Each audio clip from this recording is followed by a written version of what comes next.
Hello everyone. This hour on Verbling, the next in my Hot Topic series. We're going to do a shorter Hot Topic today. I just have 1 hour, but I think it'll be enough time to get a little bit of discussion going on GMOs. The Hot Topic is GMO. Okay in the EU? That's a question, by the way. In this Hot Topic, we're going to look at how large businesses are lobbying the EU intensely to allow GMOs. In this session, you will learn about the science behind GMOs from a short article, and we will explore questions about the consequences, both intended and unintended, related to their use. And that is a little bit about GMOs, and this is a little bit about me. I'm Jon-Eric, your Verbling teacher for this hour. I'm an American teacher from New York, hanging out in Lisbon, Portugal to bring you this class. By the way, here are 3 quick rules to help you participate. Don't forget to turn off, tune in, and open up. That means turn off your microphone when you're not speaking so we can keep the classroom nice and quiet. Tune in to the new words and expressions that you're learning. That means use them actively so that I can correct you and give you feedback. And finally, open up to your classmates. Relax and have fun. We're all here to learn, and this is a safe and respectful place to practice your English. And I'm going to share my screen with you right now so you can see the article we're reading. When you click on that link, you will see a bunch of potatoes. So then you know you're in the right document. So let's say hello first to Hussein, the first person I saw come in. Hello, Hussein. How are you? Hello, John. I'm doing great, thank you. How about you? I'm all right. Not bad. You're in Turkey, aren't you? Yes. Yeah. I'm from Turkey. Okay. Yes, I remember. And let's say hello to Antonio. Hello, Antonio. How are you? Hello. Hello. Can you hear there me? you are. There you are. Okay. Nice to have you back, Antonio. I'm happy to join you. Fantastic. Very good. And Cornell, how are you today? Hi, I'm fine, thank you. And you? Very good. I'm all right. So, I have a question for you under that picture. Which one of these things is not like the other? So, take a look at the potatoes there and tell me, which potato is not like the other? Do you see any differences? Color. Say again, Cornell? Color. One of them is darker than another one. Yeah. Then the other. Darker. Yeah, then the other. One is darker than the other. Repeat. Sorry? Repeat. One is darker than the other. One is darker than other. Than the other. Look. Because you're missing the article. Look in the chat window. Than the other. Okay. One is darker than the other. That's it. Let's say hello to some new faces too. So welcome back, Daniel. And of course, Oriel, a new face. I haven't seen you before. How are you, Oriel? Turn on your mic so we can just say hello. I'm fine, thanks. And where are you from, Oriel? I'm from Barcelona in Spain. From Barcelona. Okay, very good. So we're talking about GMOs in the EU. I'm going to share with you an article about what's going on right now. So most of us we're almost all in the EU. Hussein, you're kind of half in the EU, not exactly in, not exactly out. But anyway, this will affect all of us. So Cornell, I agree with you. One is darker than the other, and not just darker. I can't really point on the screen, but do you see some spots or some blotches? Yeah, spots. Yeah, there are some spots. One of them. Right. Do you know what we call those, class? Those dark spots? Anyone know? Going once? Going twice? No? It's the same as what happens to you if you fall and you get a dark spot on your arm or something. Getting old. Well, in this case, it's not just that it's old, that it's probably handled roughly. So we call those, what do you call it when you fall and your skin turns black and blue? Do you know what that's called? If you fall down and hurt yourself and your skin changes color, it turns kind of almost a black color. We say that you are, no one? Really? No one? We say that you are bruised. Look in the chat window. Bruised. So it looks like the potato is bruised, or it's got some discoloration and it's darker than the other. All right. Why do you think it's darker? Take a wild guess, considering the theme of today's class. What do you think? Because it is genetically modified. Which is, Cornell, which? The dark one. The darker one is genetically modified? No, it's the exact opposite. The light one is genetically opposite. So why do you think, now that I'm telling you it's the light one, why do you think the light one is a GMO and not the dark one? What does a GMO seem to give us? I mean, there's a reason that some people are in favor of GMOs, and the reason is, look at that white potato. Doesn't it look better? What do you think, Oriel? Would you rather eat the white one or the dark one? I like more the dark one because I think that it's more natural. So what does the GMO do in the white one? What's it supposed to do for us? It appeals more not much. All the potato it's the same. It has no spots and it's not different. That's one thing. Okay, absolutely. And we're going to define GMOs in just a second, Antonio. Well, let's go down here. Right now we're just warming up a little bit.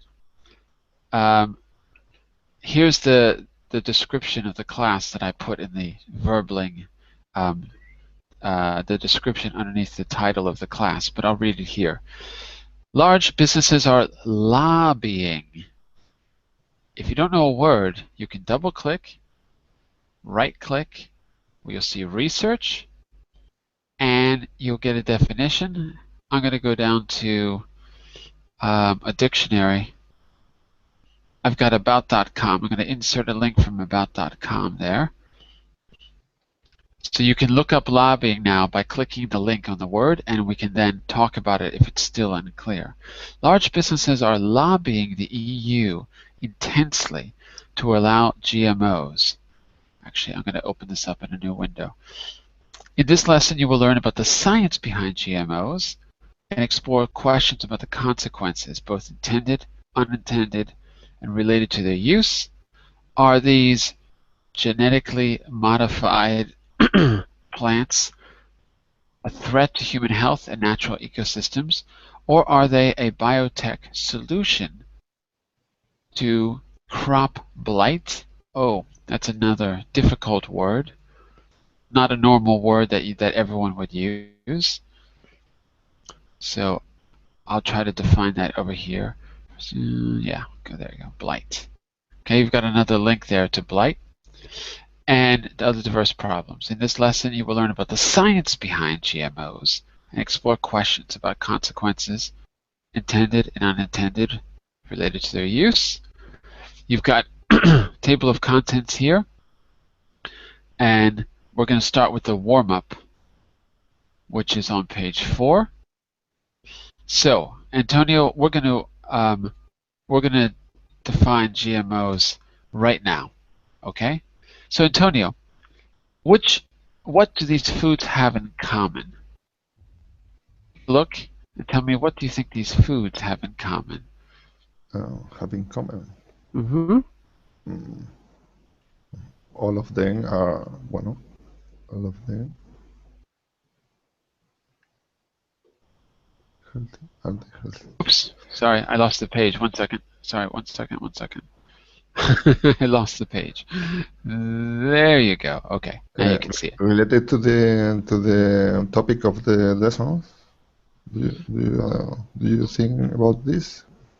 Or You can answer the question in any way you like. We're going to generate some ideas first, okay? But yeah, related to the topic or in any way. What do they have in common in general? in the beginning, all of them are very healthy foods. Yeah, okay. They're all healthy. So that's one thing They're they have in healthy. common. Absolutely. Okay. Daniel? So would you add anything to this? I think it's the more used food in the world. Rice, fish, Ah. corn, Do you know what maybe do you know what we call those basic foods that are commonly used? basic foods. No, not basic foods. Yeah. They're I called don't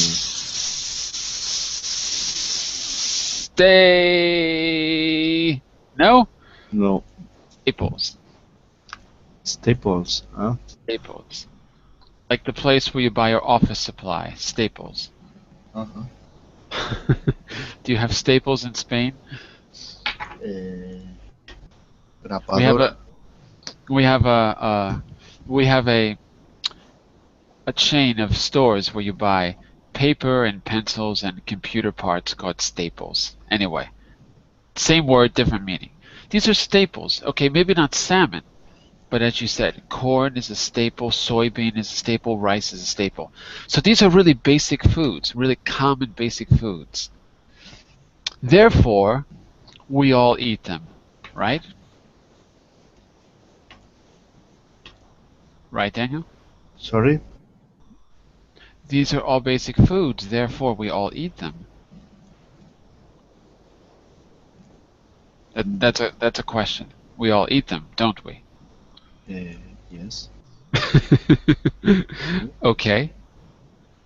I So don't know I don't know cassava.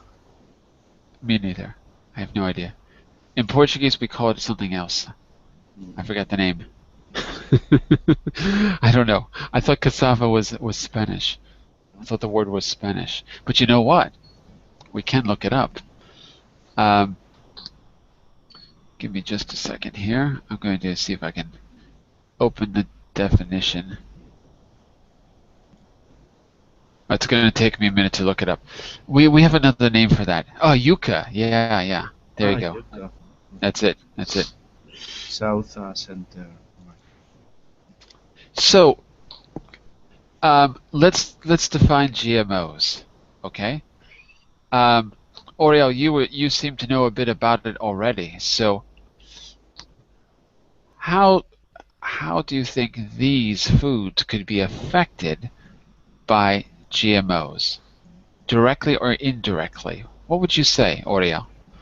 I think that these foods can both be affected directed or indirected. Directed, for example, Directly or indirectly? directly or indirectly. Directly, if a company wants to produce more soy or genetic modified soy, they modify soy and have a plant. But then through the air or through the modified soy can infect other soy plants that and then also be genetic modified. Okay. So Antonio, are we a little closer to understanding what a GMO is? Did you pick up what Oriel was saying?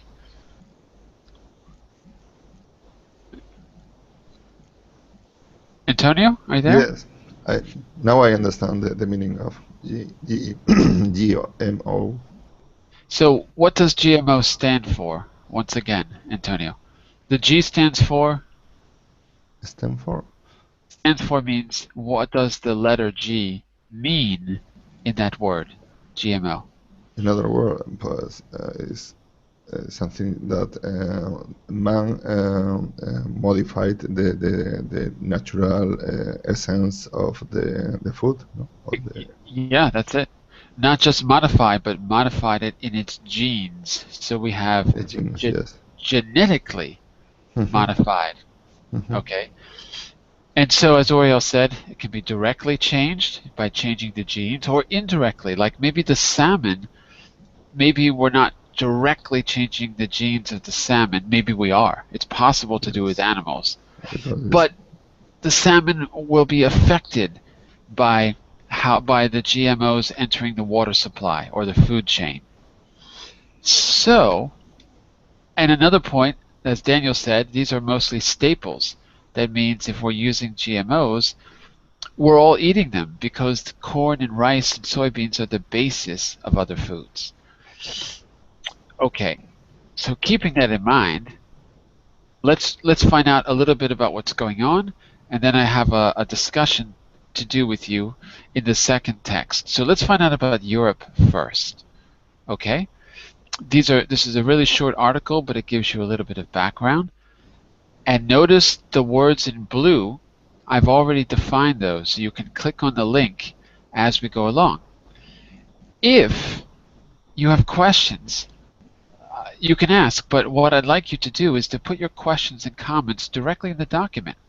For example, let's say you want to make a comment about members of European Parliament.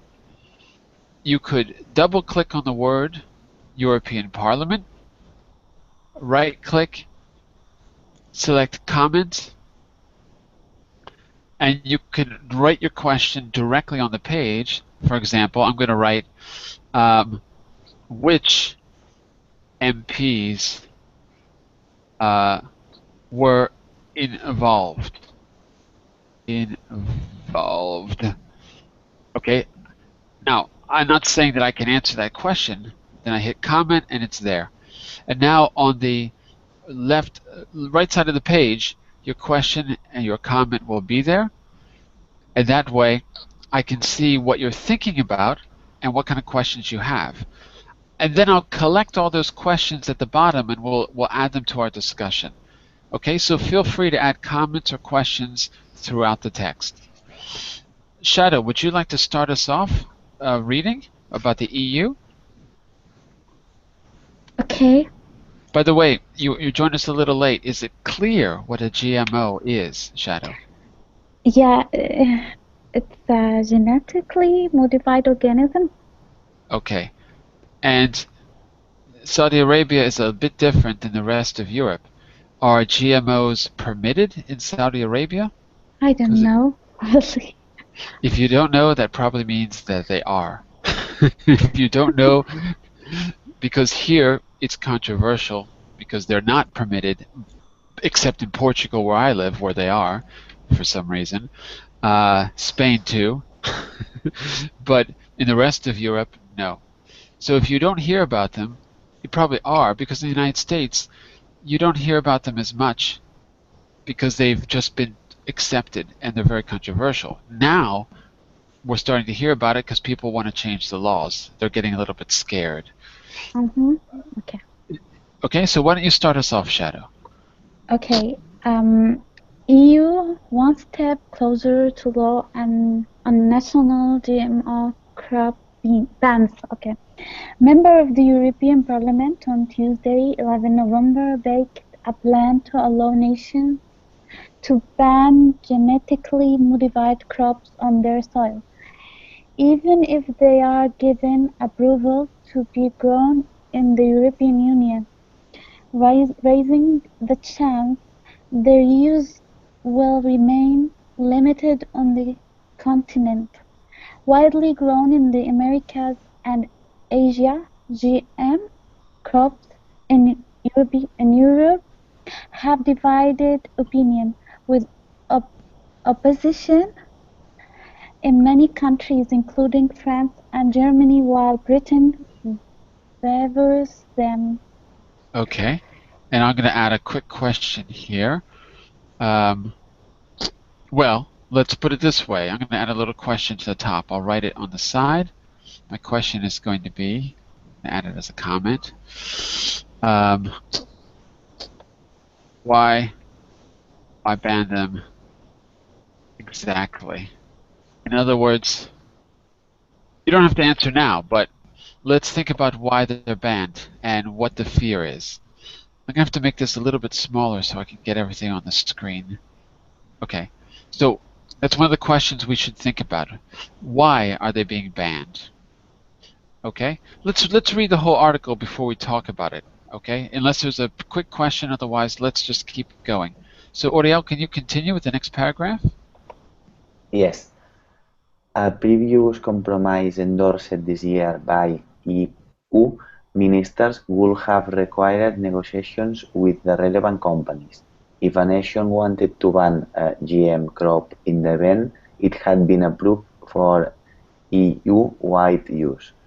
The plan voted through the Parliament's Environment Committee on Tuesday will leave out that stage and allow member states to ban GM crops on environmental grounds.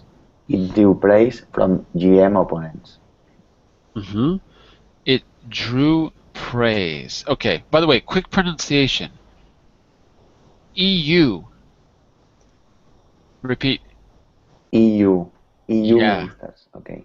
Be careful, not EU, but EU. Okay. So an obvious question here, I think, would be, why did it draw praise? Do you know what praise means in this paragraph, Oriel? Is praise a good thing or a bad thing? And I think that it's a good thing. It is a good thing. Praise is when you say something positive. So draw praise is an expression that means positive comments from GU opponents. Okay? Okay. Let's think about that question for a minute. Why did it draw praise exactly? What happened that made it draw praise? Okay? Let's keep going to reading. Cornell, next paragraph. MIPS have today voted the MEPs? Sorry, not MEPs. It would be MEPs. MEPs have today voted to strengthen the hand of member states or regions wanting to opt out of EU authorizations of GMOs, said Bart Staes, a spokesperson for the Greens in the European Parliament. No must mean no. Countries wanting to opt out of GM authorizations must have a totally legally watertight framework for doing so. All right. And you've got opt out and watertight as vocabulary words. Okay, so when we talk about this, we'll try to summarize these main points. Let's read one more before we do our first summary, okay? So Daniel, take the next one, and then we'll summarize what we've learned so far. Today's vote could give European countries a legally solid right to ban GM cultivation in their territory, making it difficult for the biotech industry to challenge such bans in court. Marco Contiero, Greenpeace EU Agriculture Policy Director said. Two pronunciation issues. Legally solid right. Legally.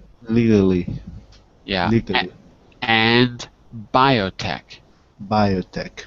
So when you see BIO, it's always going to be bio in English, never bio. Always bio.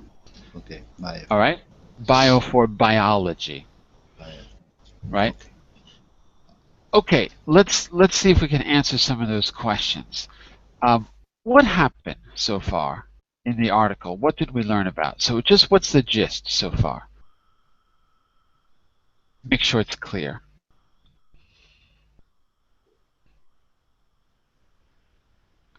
Uh-oh, no one knows the gist?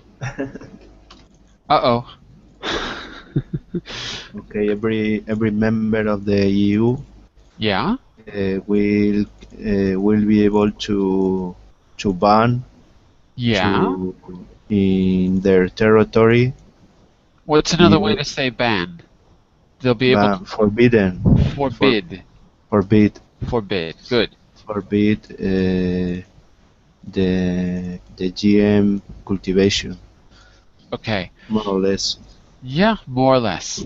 So all countries in the EU will be able to ban it, and that's different from something that happened before. What happened before that this new law changed?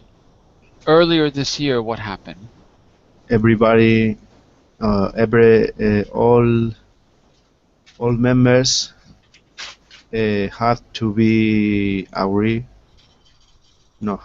agree with single decision. Well, let's take a look at. I don't know. But let's take a look up here at the second paragraph. This previous compromise. So my question there is, what was the previous compromise? Previous compromise. Whoops. We got to clarify that. So because this new law changes it. So what was the previous compromise? Can someone summarize it in their own words?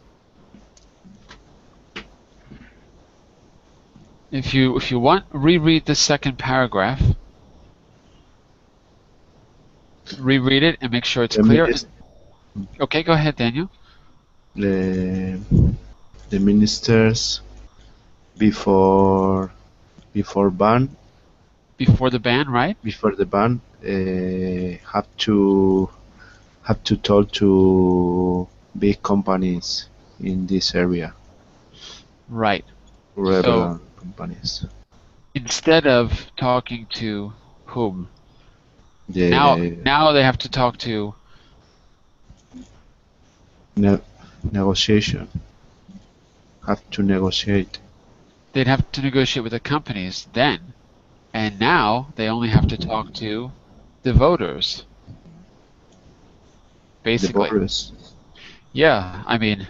Every member of the EU. Of the EU. EU. Is that more or less clear, everyone? Are there any questions about what changed? Is that more or less clear? If I don't hear anything, I assume it's not clear. Because it means you're all confused, don't know what to say. So Cornell, do you think this change, why did this change draw praise? Based on what we just talked about, what Daniel summarized, why did the change draw praise from the opponents?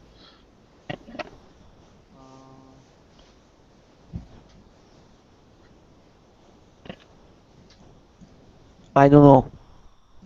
Ah, so it's not clear. So if I say if it's clear, you should say, no, it's not clear. All right. Opponents, Cornell, are opponents for GMOs or against GMOs? Opponents. What was the question? Are opponents for GMOs up here, or are they against GMOs? So focus on the word opponents. Are we for or against something? Okay, first of all, I don't know what draw praise stand for. Don't worry about it. We're focused on the word opponent first. Are opponents for or against something?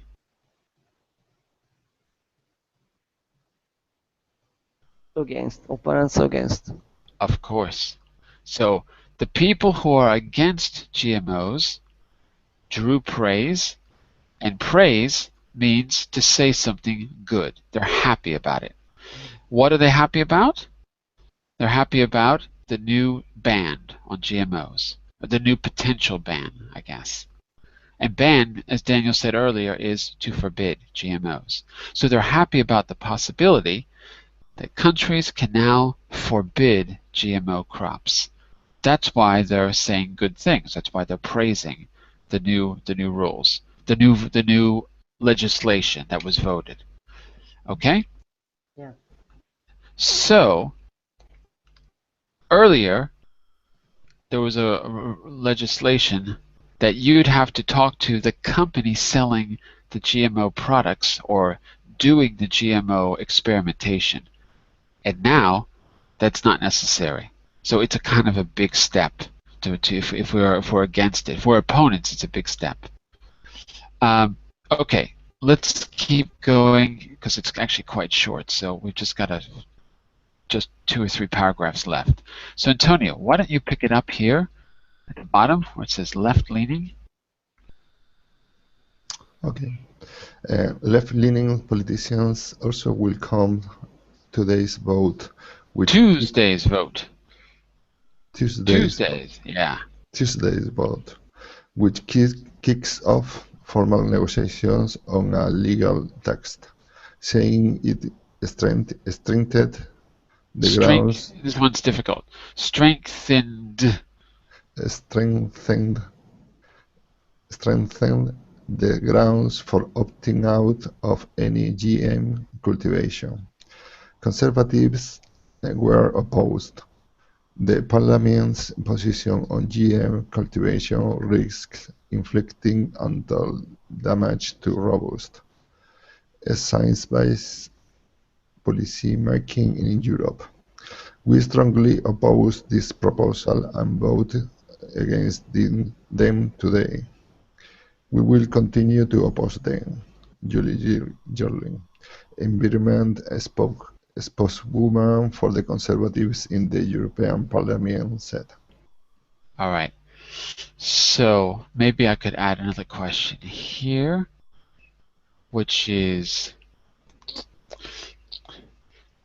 what do what they call left and right leaning groups disagree with? There's another question we can think about. Let's see. I'll just read this last paragraph because it's really short, and then we're going to go on to something where we're going to have a little debate, and I'll give you some links that will help you think about the science of GMs. So just at the very end here, the Executive European Commission, that's like the president, you know, like in the United States we have the president, so that's like the European version of the presidency, the executives. That's José Manuel Barroso, I think, still. The Executive European Commission said in a statement it was confident the law could be in place in 2015 once it had received final endorsement from the European Parliament. So that's the legislative branch, and member states. GM cultivation has provoked opposition in Europe for years. An earlier attempt to agree on a compromise on GM cultivation failed in 2012 when EU ministers were unable to agree. So far, EU authorities have approached only 2 GM crops for commercial cultivation, and 1 was later blocked by a court. That leaves Monsanto's GM maize, which is corn, whatever it's called, as the only GM crop grown in Europe, where it has been cultivated in Spain and in Portugal for a decade. So Spain and Portugal are the exceptions. That's a little bit about the background, about the new changes in Europe. So we're moving toward possibly banning them completely. Okay, we're going to skip this part here about the policies. We'll go back to that later if we need to. And some quotes from the members of Parliament.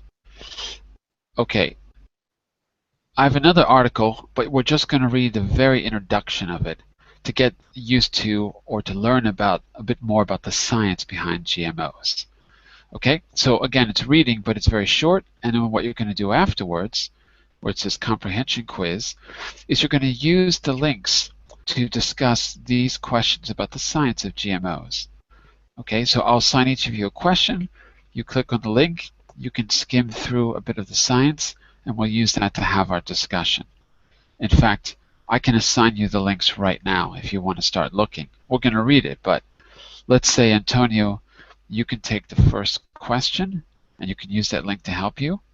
So you can open that already if you like. We're going to read first, okay, but it'll be really quick. And Daniel, you take 2. And Cornell, you take number 3. And Oriel, why don't you take 4? Shadow, you can take 5. And I'll take 6. So if you want to open those links, you can do that already. All right?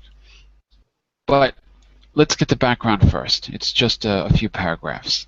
So we're back to Shadow for the first little paragraph under the next article, Food Fight, Researching and Debating the Future of GMOs. You take the first one? Potatoes genetically engineered to reduce the amount of a potentially harmful ingredient in French fries and potato chips has been approved for commercial planting, the Department of Agriculture announced on Friday. That we had a picture of those potatoes earlier. So Shadow, in this case, genetically modifying the potato is supposed to do what? What's the benefit? Based on that little paragraph. Why do they want to GM the potato?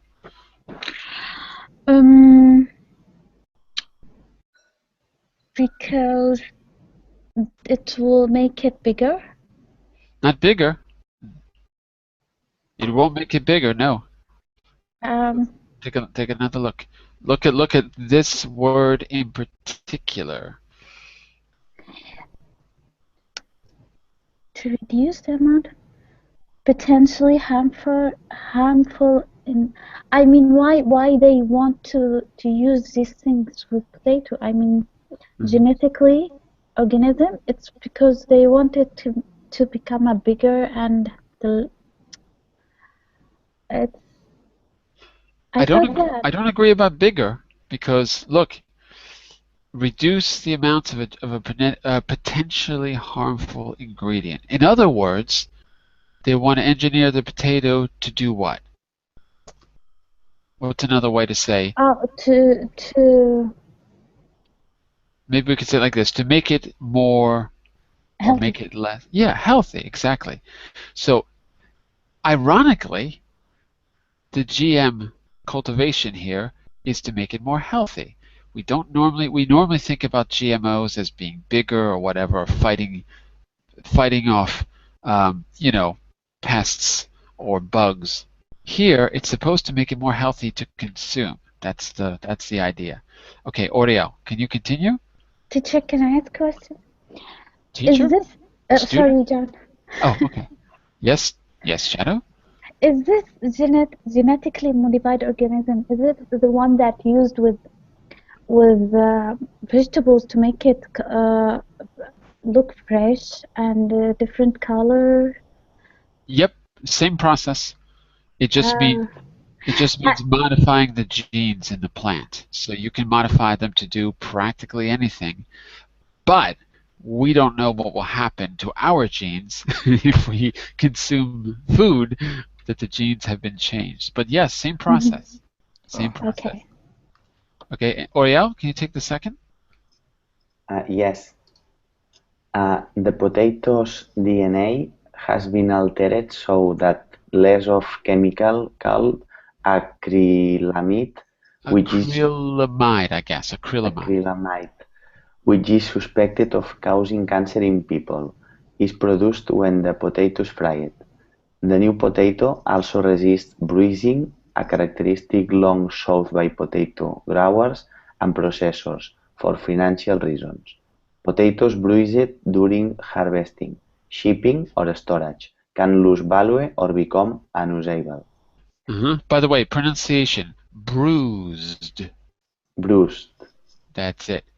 Okay, so this is really short, so we're just going to read this before we start talking about it. So, Cornell, keep going. Next one. Cornell? Cornell! Cornell! Okay, he's not there. Daniel, take the next one. The biotech tubers were the what? biotech. Thank you, thank you. Sorry. The biotech tubers were developed by the JR.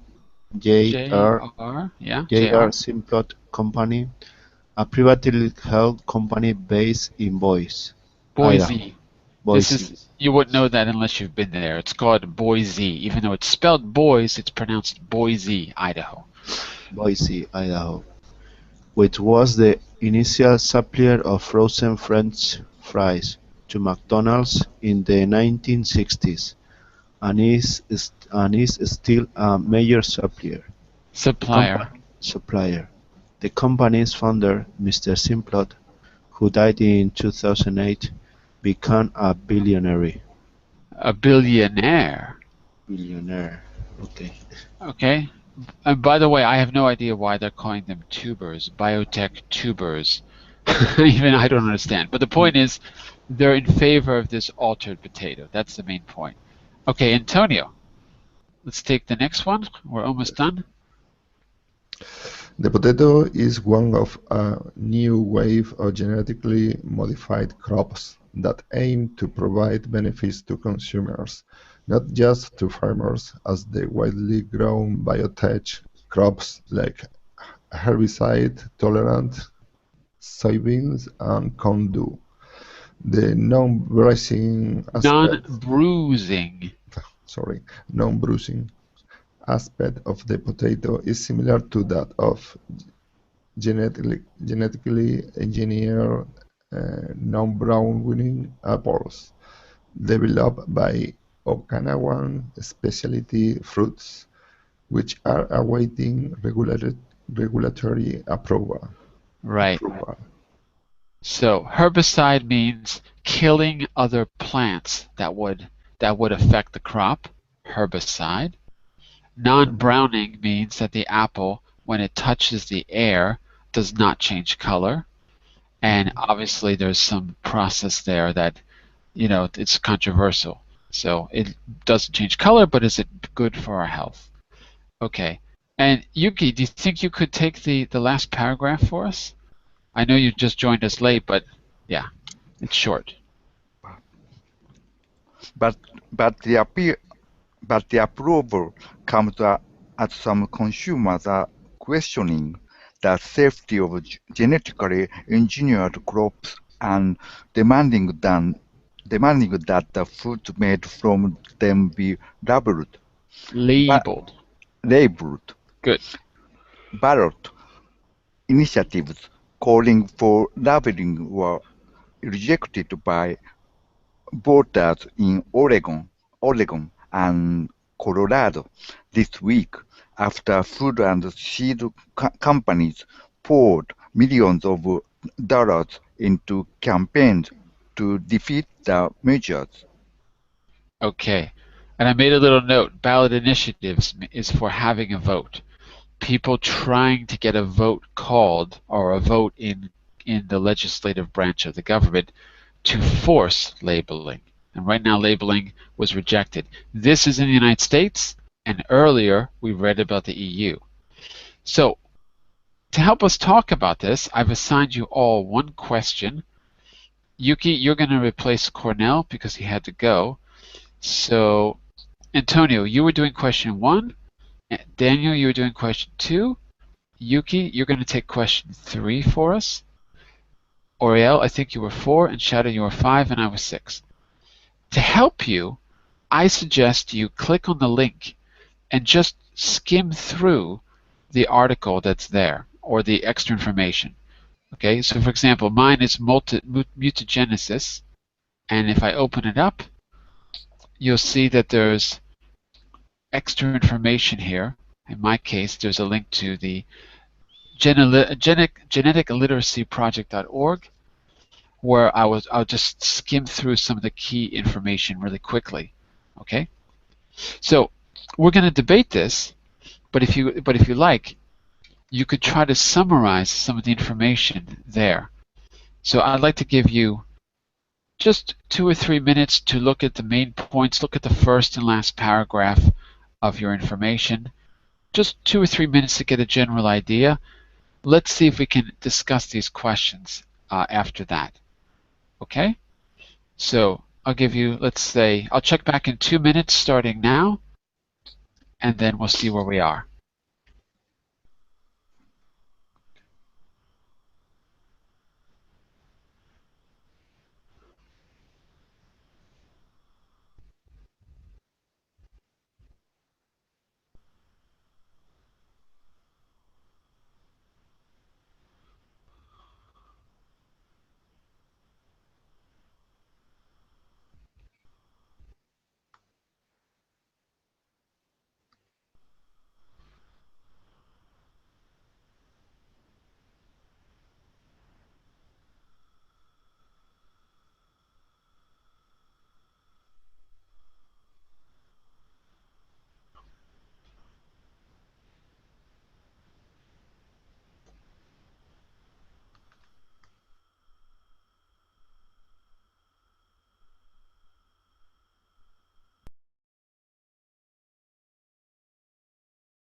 Okay, how are we doing?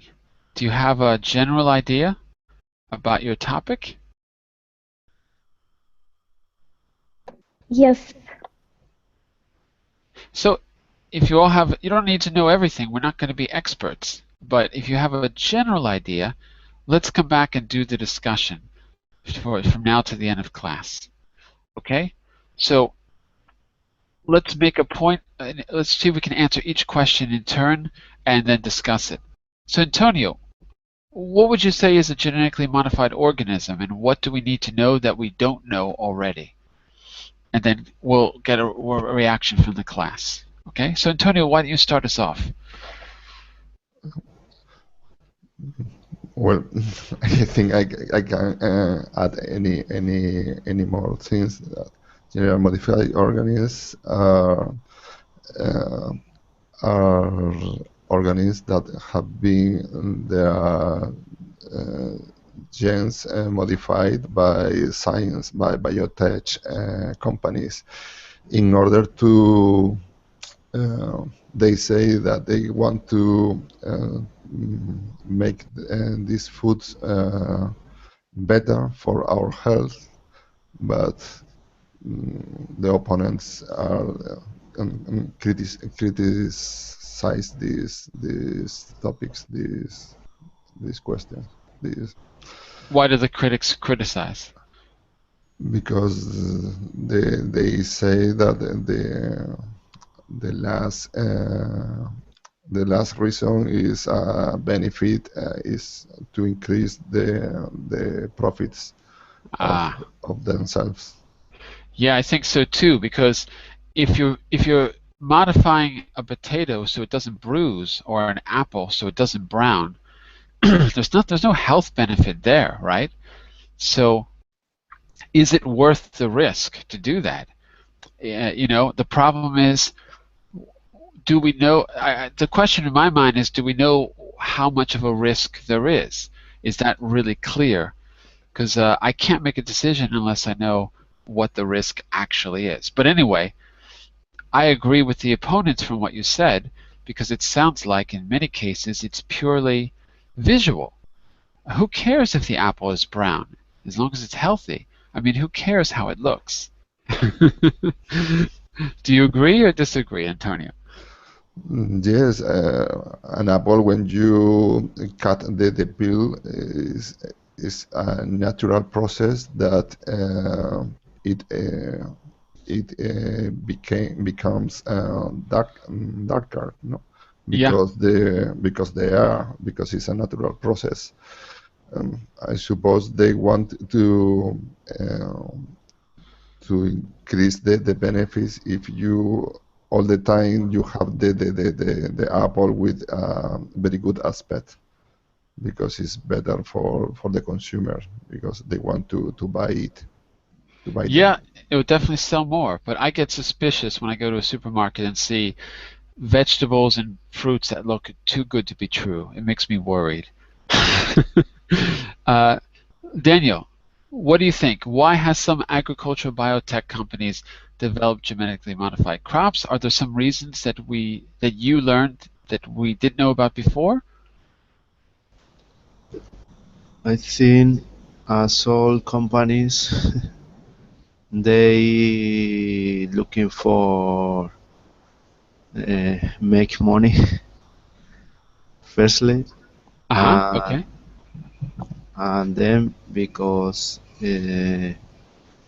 genetic modified crops could be modified crops could be respectful with the environment and to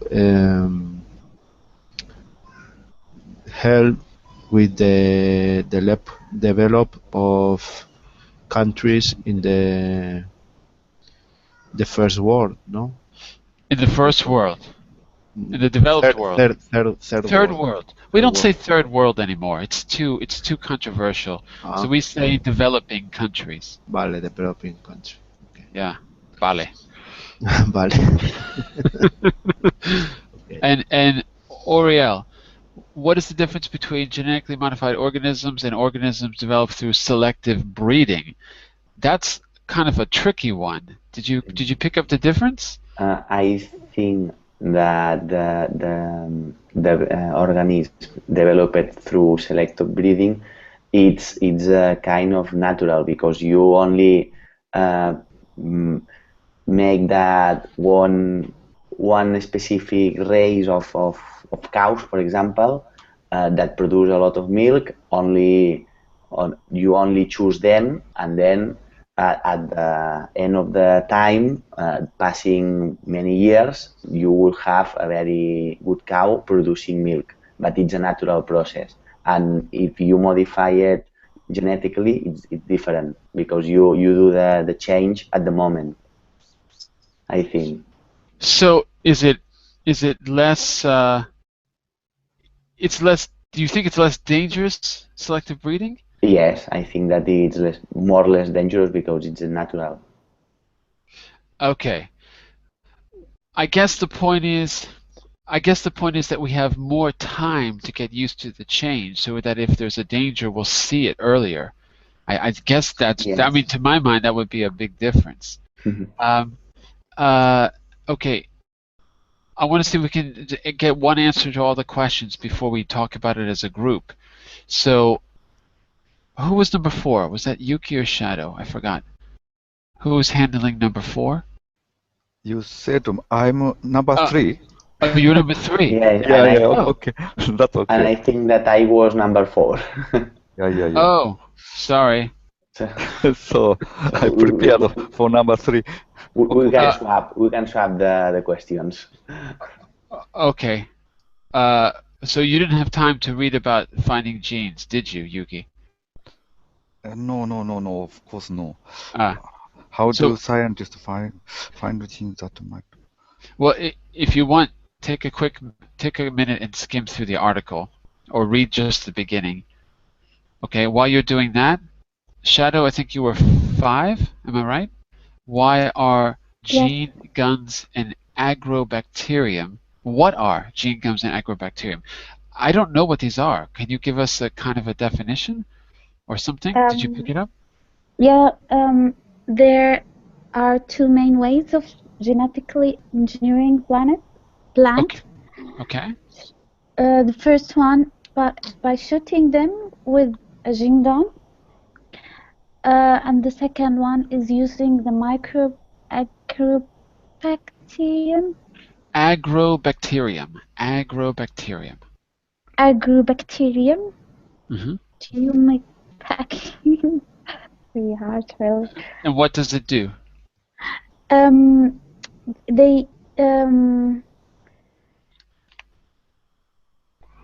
okay. They literally shoots pellets coated with DNA through plant tissue. I don't know how to eat these things. Tissue?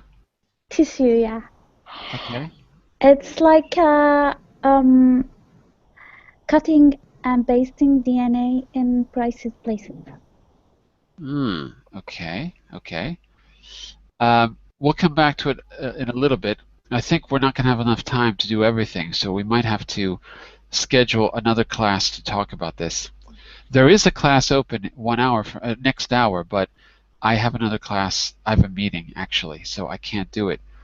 I will say one thing about number 6, mutagenesis. This is a different process. It's really interesting. Mutagenesis is when you sort of randomly mutate something through experimentation.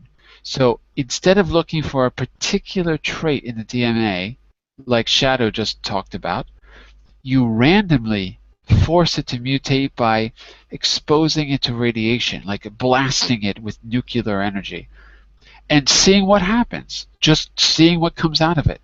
You're going to cause cancer, you're going to cause all kinds of things, but out of those mutations, something new might happen that's beneficial. And one example happened. This is amazing.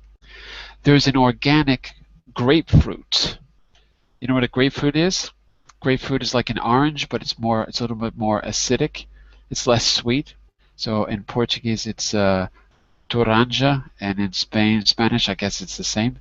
So there's one that's being sold as a health food, as an organic food, a bio food called red grapefruit or something like that. And in fact, it's completely a process of this mutagenesis.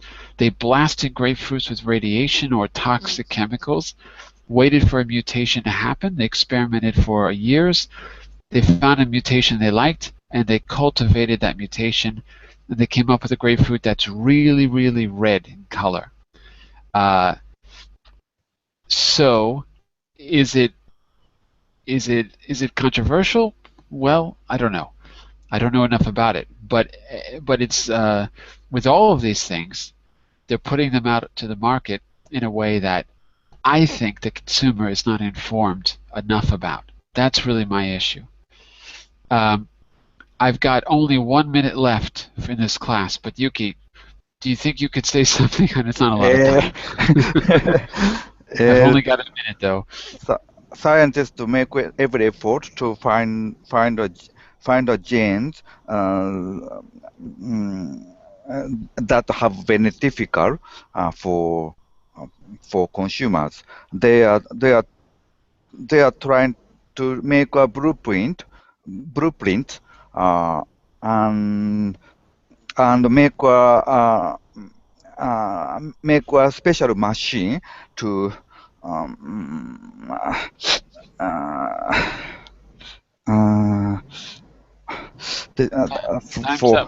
Time's up. John, too tough. I know, but I have to go. I'm sorry. Look, let's do this. Let's continue next Friday. I'll add a new article, but we'll continue on the theme of GMOs. Okay.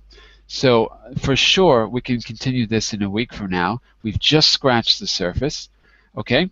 But maybe I can even give you a little homework assignment based on what you've read. And then we'll look at the results together in the next class. Okay, so for sure, next Friday, we'll continue with this theme. All right? So, sorry to cut you off, but I've got to start the next class right now. I apologize, okay? I'll send you a little homework, and we'll pick up there next Friday if you want to join us, talking about GMOs, whether they should be banned or legalized. Bye for now, everyone. See you soon. Thanks a lot. See you. See you. Thank you. Daniel.